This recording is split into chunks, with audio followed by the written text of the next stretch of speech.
ബി.ജെ.പിയെക്കുറിച്ച് മാധ്യമങ്ങൾ പറയുന്നതെല്ലാം കളവാണെന്നാണ് കെ സുരേന്ദ്രൻ പറയുന്നത്. വാർത്തകളിൽ പറയുന്ന പ്രശ്നമൊന്നും പാർട്ടിയിലില്ല. താൻ അധ്യക്ഷ പദവിയിൽ നിന്ന് മാറിയേക്കും എന്നതടക്കമുള്ള വാർത്തകൾക്ക് ആധികാരികതയില്ല. ബി.ജെ.പിക്ക് എതിരായതെല്ലാം ചവർ വാർത്തകൾ എന്നാണ് സുരേന്ദ്രൻ വിശേഷിപ്പിക്കുന്നത്.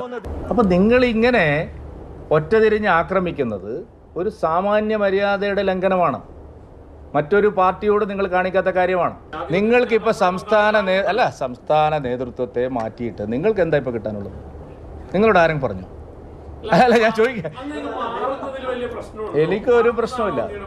ഇന്നത്തെ യോഗത്തിൽ ഉപതെരഞ്ഞെടുപ്പ് ഫലം ചർച്ചയായില്ല. ബി.ജെ.പിയിൽ ഗ്രൂപ്പില്ല.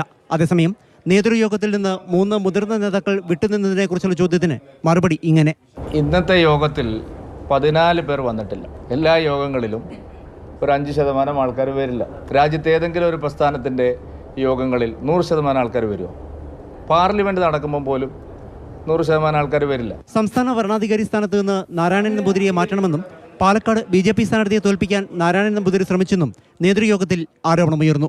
പാർട്ടി തന്നെ ഏൽപ്പിച്ച എല്ലാ കടമകളും നിർവഹിച്ചിട്ടുണ്ടെന്ന് ശോഭാ സുരേന്ദ്രൻ മാധ്യമങ്ങളോട് പറഞ്ഞു. പാലക്കാട്ടെ തോൽവി സംബന്ധിച്ച് വൈകാരിക പ്രതികരണമാണ് നഗരസഭാധ്യക്ഷ നടത്തിയതെന്ന് സ്ഥാനാർത്ഥിയായിരുന്ന സി കൃഷ്ണകുമാർ പ്രതികരിച്ചു. അതേസമയം സംഘടനാ തെരഞ്ഞെടുപ്പ് തൊട്ടുമുന്നിൽ നിൽക്കെ കൂടുതൽ പ്രതികരണത്തിന് ഇല്ലെന്നാണ് പല മുതിർന്ന നേതാക്കളുടെയും നിലപാട്. മാതൃഭൂമി ന്യൂസ്, കൊച്ചി.